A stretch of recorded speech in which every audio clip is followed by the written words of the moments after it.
Good day, everyone. Welcome to another video with English with Joshua. Today we're going to look at another poem on the grade 12 prescribed list. This is poem number 8, titled Solitude by Ella Wheeler Wilcox. It is important that we understand the purpose of the poet's background. When we look at the background, we're able to get an idea as to why the poet would have written the poem.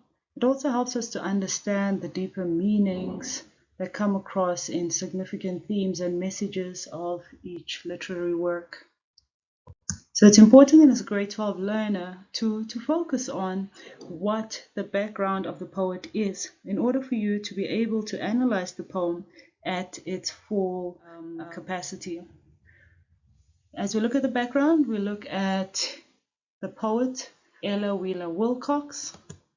She was born in the USA in 1850 and passed away in 1919. Started writing at a very early age, and the highlight of her works was that the world needed more, or needs more, kindness and compassion. This is something that you're going to find evident through the poem that we read today. And this is a clear example as to why we need the background of the author to understand the poem in its entity. So the background continues. Wilcox's observations are very clear in most of her writing. She observes the world around her. We also see a spiritualism aspect come through in the poem. She wrote this poem when she was traveling to Madison, Wisconsin to attend the governor's inaugural ball.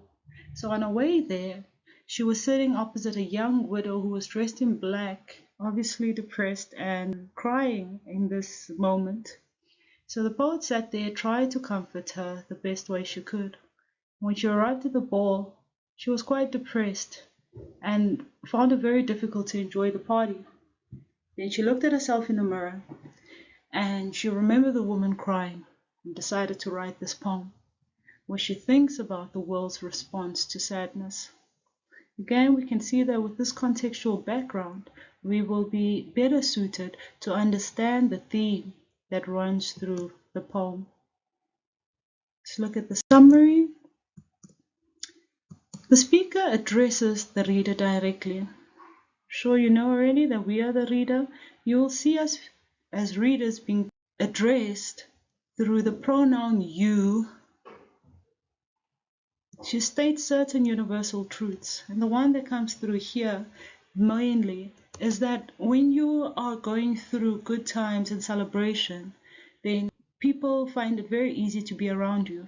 And as soon as you go through tough times, you usually find that you are alone. She also says that one must face the troubles or the problems of life head on instead of seeking happiness through others. So we see that this poem is going to be a response to the incident that she experienced with the widow. As we read the poem, the title is Solitude. Love in the world laughs with you. Weep, and you weep alone. For the sad old earth must borrow its mirth, has trouble of its own. Sing, and the hills will answer. Sigh, it is lost in the air. The echoes bound to a joyful sound, but shrink from voicing care. Stanza 2. Boys and men will seek you, grieve, and they turn away. They want full measure of all your pleasure, but they do not need your woe. Be glad, and your friends are many. Be sad, and you lose them all. There are none to decline your nectared wine, but alone you must face life's gall. Stanza 3. Feast, and your halls are crowded. Fast, and the world goes by. Succeed and give, and it helps you live, but no man can help you die. There is room in the halls of pleasure for a long and lordly train, but one by one we must all file on through the narrow aisles of pain. When we look at the form and the structure of the poem, it's clear that there are 3 stanzas of 8 lines each. there's a definite rhyme pattern. In the previous video, I defined and explained the rhyme scheme. Rhyme scheme in this poem is A, B, C, B, D, E, F, E. If you go to the previous slides, you would see that the first stanza, I had already highlighted the rhyme pattern in it. So the rhyme pattern here is created at the end of the lines to indicate specific pattern. And here we have a definite pattern that gives off a very musical or lyrical feel to the poem. Let's look at the title of the poem. Solitude means being alone or loneliness, right? So it could imply here that it is a choice to be alone. It's not necessarily a negative thing, but it can have connotations of isolation and loneliness. It's important in this sense that it is just a single word. The fact that it is a single word emphasizes the major theme, and that is that we are all alone. We are all lonely on the journey through life. So it's quite a symbolic word because it's standing on its own. Loneliness is normally not a choice. It's something that happens to you for various reasons. There are different kinds of grief that people go through, and in most cases, you can't say it's by choice that people cannot fully comfort you the way you would like for it to happen. But universally, we know that it's way easier to celebrate with someone than to grieve with them. As we're going to stanza 1, let's just see how we said that there are 8 lines. They seem to be split into 4 lines each, which we could call a quatrain. And as we look at these quatrains, you'll note that each couplet in the quatrain has its opposition. So it seems to be that every action here has a reaction. Line 1 reads, laugh and the world laughs with you. Weep and you weep alone. We'll look at the 2 words that start off each line, laugh and weep. They are opposite words, which we call juxtapositions. These are used to drive the point home.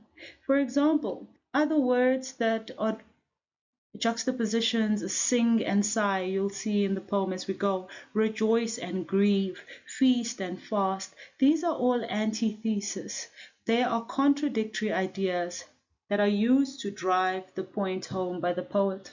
So as we look at line 1, the world here is representing people. We call that a synoptichy. That's a figure of speech in which a part is made to represent the whole.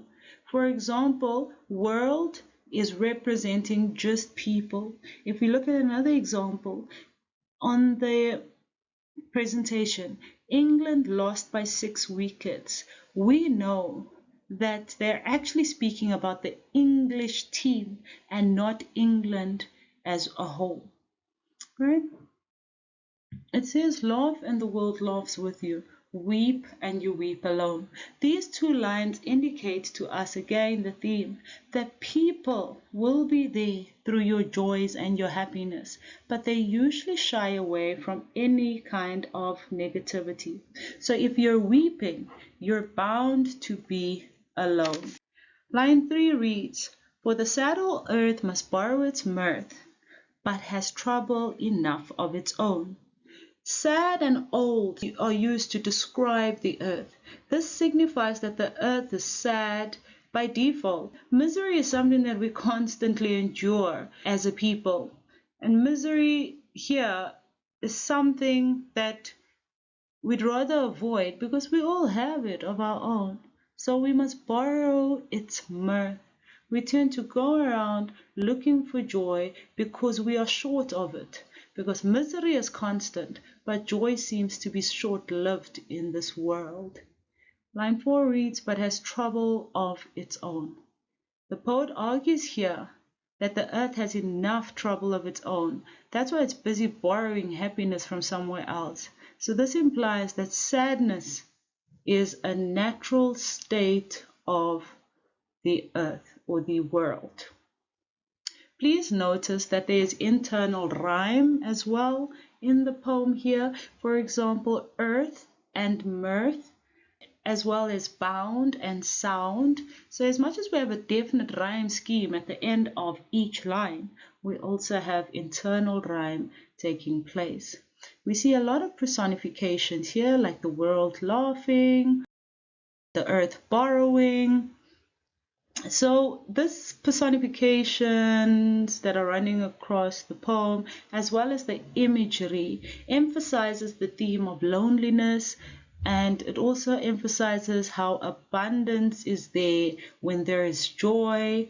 It drives this point home, the theme home. The point of happiness brings a lot of people, loneliness happens as a one-man show. Sing, and the hills will answer. Sigh, it is lost in the air. Again, with sing and sigh, we have a juxtaposition. They are opposite images that are taking place.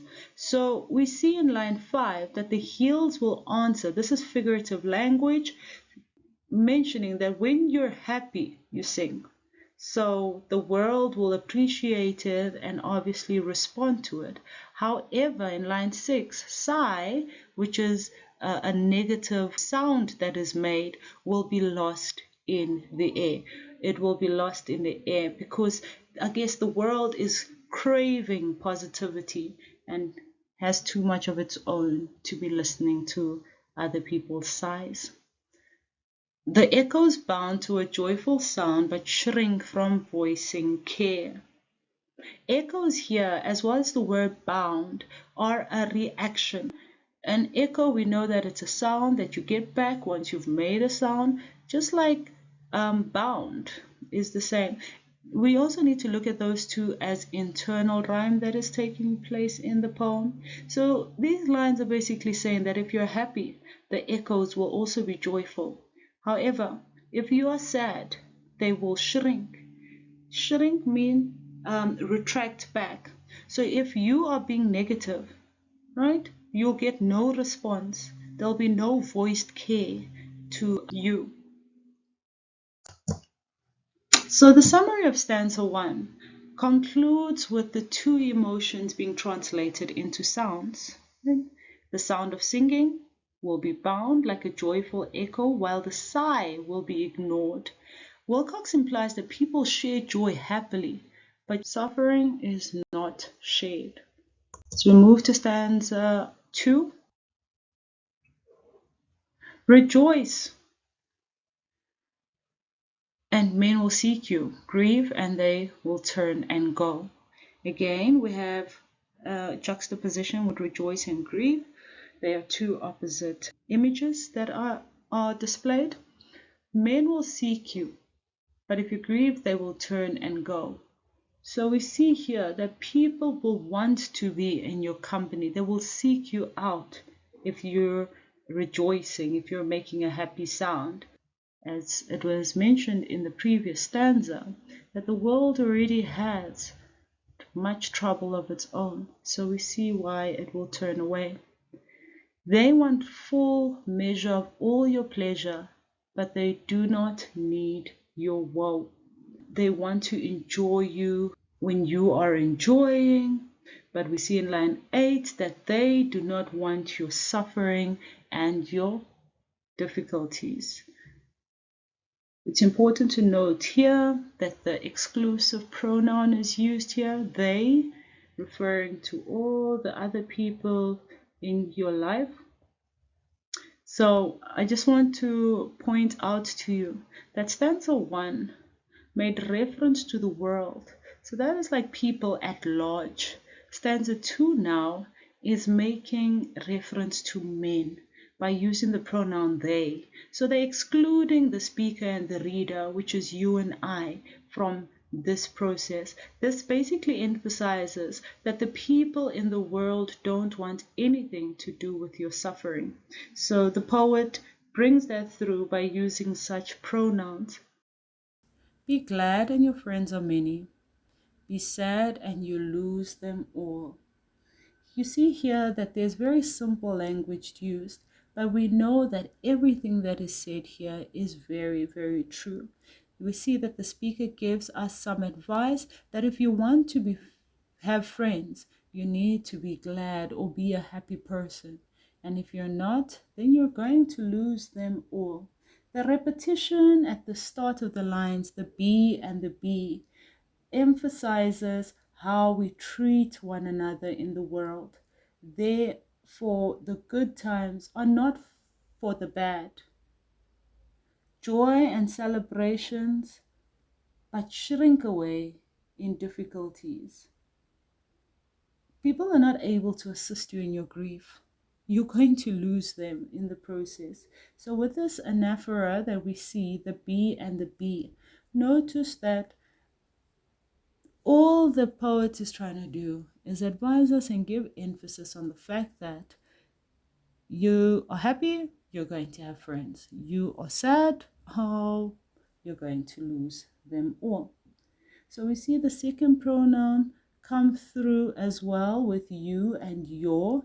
We have felt it and experienced it, and that's why the poet uses the terms or the pronouns you and your to include the reader in this experience, because surely everybody has been through this. Line 14, be sad and you lose them all. The poet is not meaning it in a literal sense that you're going to lose everybody. It's more a metaphorical way of saying it. The opposite emotions being portrayed, the juxtaposition coming through of glad and sad.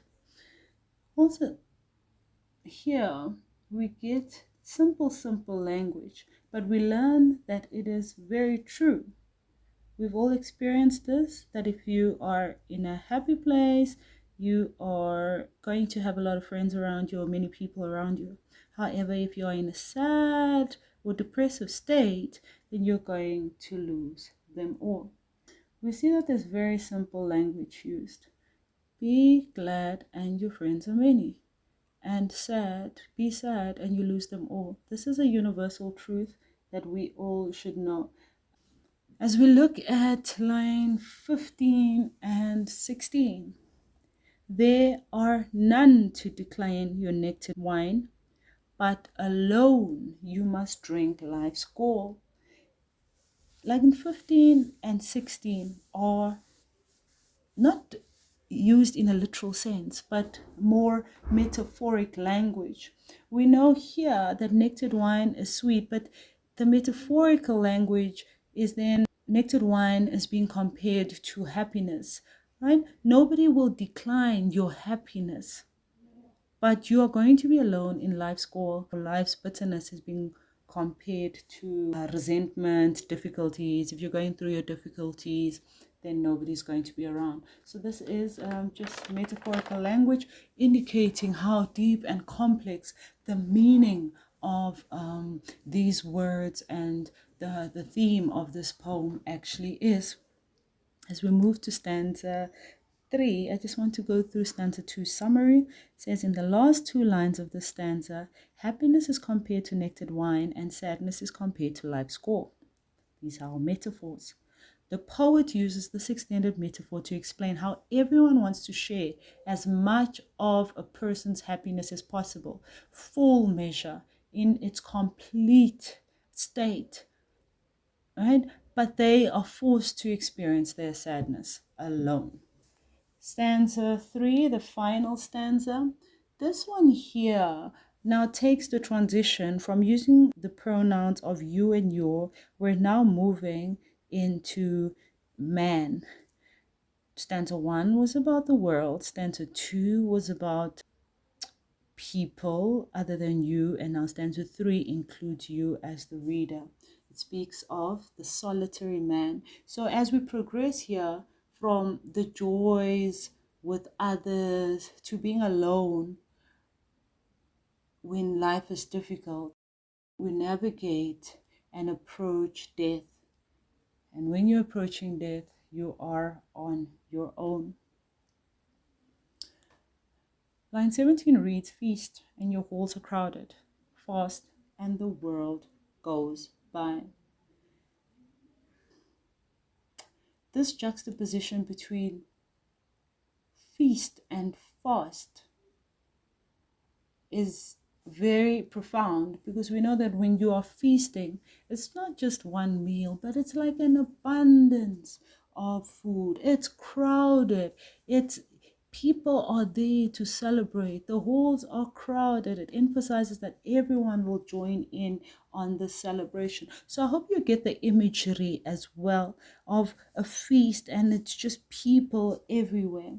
But when you are looking at line 18, fast and the world goes by. When you're fasting, you're not eating anything, or you're not partaking in specific things. Therefore, you have nothing to offer, right? You see, it says, and the world goes by. So when there's nothing provided, no one is bothered. There seems to be a sense of alienation or exclusion that happens when you're fasting. Fasting here is symbolic of being alone and not happy. Please look at the F's and the F's. That's alliteration coming through to emphasize these opposite actions. These two lines are a comparison between what a happy life and a sad life's reactions will provoke. So the action is feast. The reaction will be crowds of people around you. The action is fast, and then you see that it seems like nobody notices that you're going through what you're going through. Succeed and give, and it helps you live. So we see here that when you succeed, you're prospering, you're surviving, you're able to get by. And the poet almost advises here that it's good to share. You give back. By giving back, you will get a reward in your life. However, but we know that the word but indicates to us that there's a turning point. No man can help you die. So as much as when you are succeeding, you should be giving to other people, when you're about to die, there's nobody that can come through and assist you. It introduces death, right? This line. And we see here that it uses the singular form of a man. The word you indicates that you're going to have to do it alone. It emphasizes here that nobody can assist you, that is to die. And nobody is exempted from this part of life. Death is going to be inevitable for everybody, but it is a solitary venture that everyone will have to endure alone. So literally, we all go through the process of death alone, but it also implies that withdrawing from others is a metaphorical death. There is room in the halls of pleasure. We know that room indicates to us that there is enough space for people to enjoy your pleasure. There's enough room. There's always space in these halls for a long and lordy train.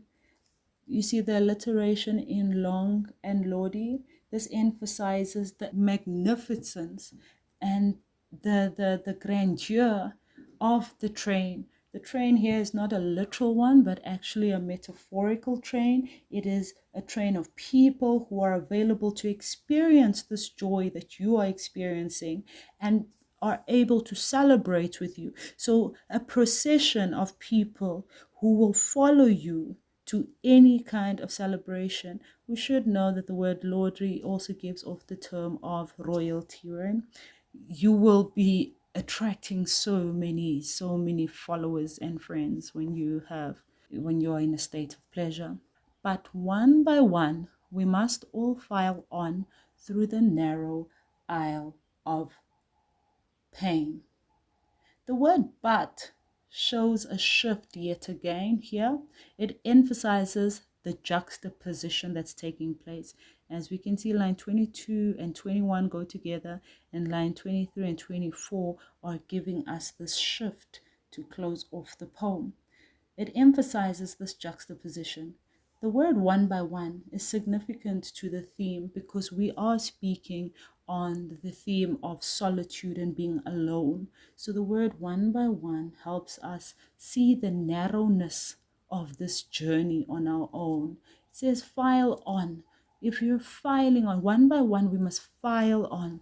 I think of the image of us standing in queues or standing in a line. It gives off that approach that, you know, you have to go alone, you have to be in singular form when you're approaching grief or death. It says, through the narrow aisle of pain. The aisle is narrow, it's restricted, there's no space for anybody else to accompany you through the grief. There is no one who can help you understand your pain. There's nobody who can offer you comfort. So this gives off a very melancholic end to the poem. We see here that happiness is metaphorically compared to a house with big rooms and can hold many guests, a lordly train, while pain is compared to a very narrow aisle, which implies a corridor that people have to move through alone. If you look at this poem, it's actually more of a reflection on this aspect of our lives. The fact that when it's joy, there's a lot of people. When it's grief or a difficult time, then each person has to do it alone. Well, that is the poem in its entity. We just need to look at the tone, the mood, and the theme. The tone is quite cynical, it's quite sarcastic, it's quite sad. According to these stanzas, solitude, we see that all people exist in a state of solitude. Life needs to be tackled with practicality and self-reliance. And I guess that's where we see that it's quite cynical. The relationship between the individual and the outside world. The poem acts as a map on how to create your own happiness and face the realities of the world. It's our main theme. And the emotional response to others. Happy people tend to be attracted to the company of others. However, sad people tend to be isolated, right? If you look at the mood, it's quite reflective. So it reflects back on this universal theme. It's quite melancholic and it's quite sad. I'd like to just go through a few questions and answers that have come up before. It's important that as grade 12 learners, when a question is posed to you in the exam, you need to be able to firstly look at the word count and secondly find what you're being asked to do. Check the descriptive words so that you are able to answer the question as you are asked for it. Please don't just answer to your, for example, there's a 3-mark question and you decide to give one sentence answer. Make sure that you maximize on the word count so that you can get the best out of your exam. So the first question, you're asked to comment on the personification in stanza 1. The answer is, the world laughs.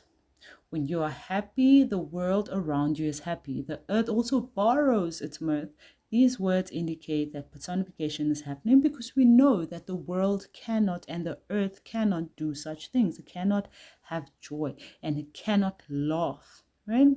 So literally an echo and figuratively like the earth laughing with you, not at you. The echoes shrink back from issues, problems, and worries. So we see that there's quite a detailed response given with 3 different points to substantiate or to comment on what the personification in stanza 1 is.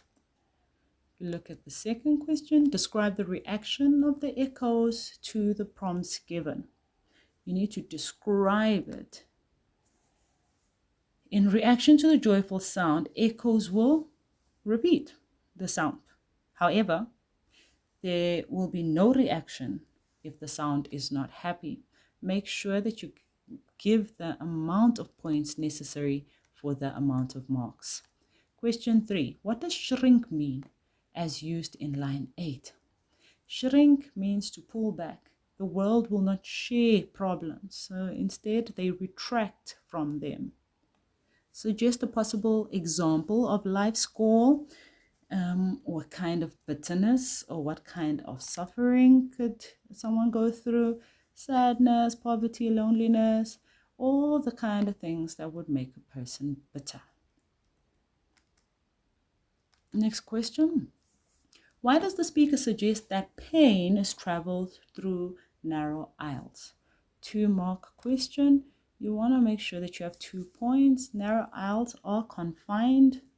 There's not enough space for more than one person at a time. That would get you 1 mark. When we suffer, we have to go through it alone, right? We need to learn how to make or create our own happiness. So please answer in detail. Question 6 says, paraphrase and explain the line. Succeed and give, and it helps you live. I had explained this prior in the poem. A person who succeeds in life and then shares his good fortune with others will derive most joy from the act of giving. They will have a more rewarding life. Their life will be better.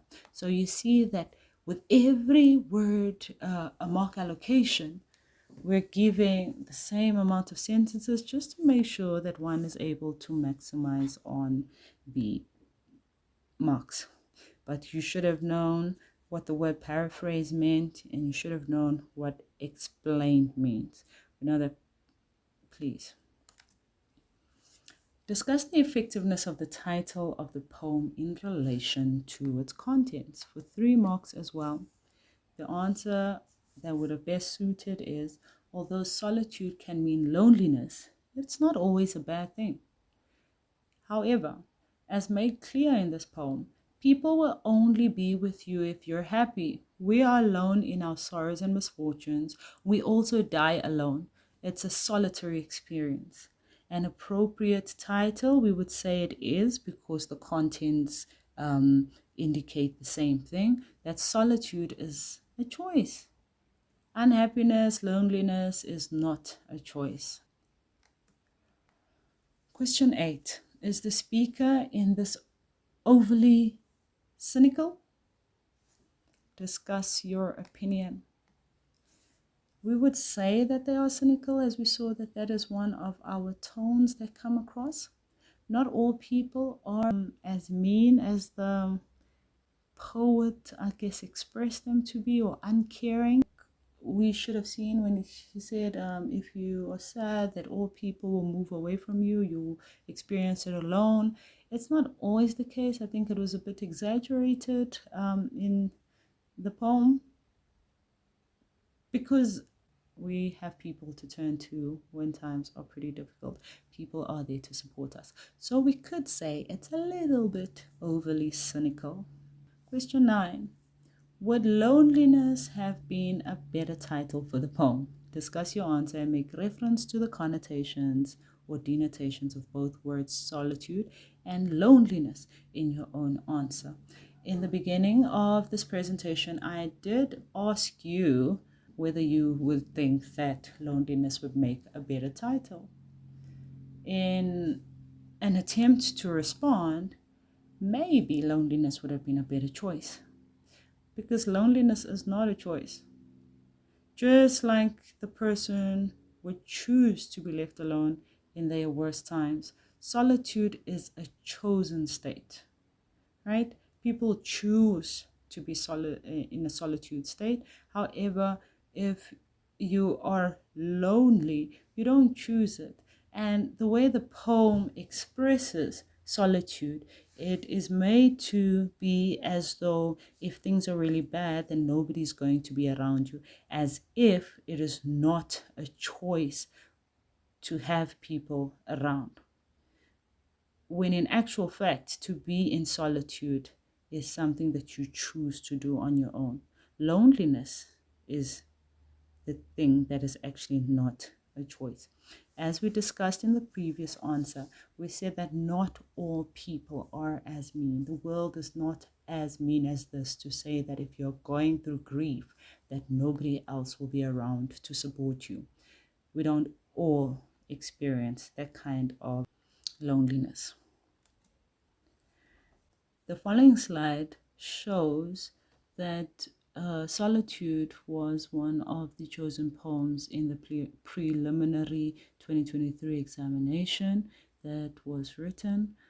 The questions that are evident on this question paper are exactly like the previous ones that we practiced with ahead.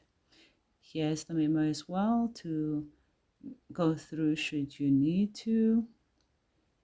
A few tips that I'd like to give from the 2023 marking comments as given by the Department of Education of the matric marking are: technical aspects need to be focused on by grade 12 learners, such as diction, phrases, imagery, repetition, and the effect that they have on the poem must be understood.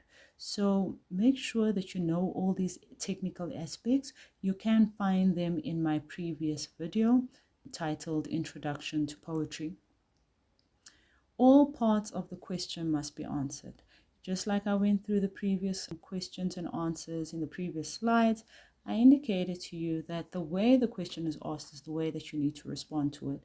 So make sure that you explain how you are made to feel when a question, for example, asks you how a particular word influences the reader's response. So you need to be able to read the question properly and make sure that you respond to it appropriately. Use synonyms for diction referred to in the poem. You can't just be lifting words from the text and using it as an answer. This shows that you don't understand what you are reading and responding to. When a question has a critically component like critically discuss, critically explain, the learner must be able to look very closely at the meaning of what needs to be looked at. And thereafter, so once you found the meaning, you need to be able to make an evaluation or an assessment of the aspect under scrutiny. So explain it first and then go through and make evaluation. However, you will not be able to do this if you do not have insight or background knowledge, prior knowledge that is required to answer the question. This background knowledge can come from the context of the poet that we give in the introduction, but also understanding, like, for example, the themes and stuff, so that you're able to really scrutinize this critically discuss point. Remember that when you are responding to literature and even in your language papers and stuff, we look for the technical aspects, but we're also making sure that you understand the skill. Make sure that you can show the skill of responding to a question and not just picking up stuff from the text and pasting it as an answer. The point is to see that you're able to understand the text and look at it a little deeper, like you are expected to at grade 12 level. So please make sure that you go through past questions and answers, just like the previous questions that I've put in this presentation, so that you are able to understand the skill in answering the question. Look at how the answer is set out. Figure out whether they explained first, they gave reasons after, and check what the question had actually asked of you as the candidate, so that when you get into the exam, you're answering the question and not looking like you're guessing your way through your paper. Thank you so much for watching, and I hope that this session was helpful.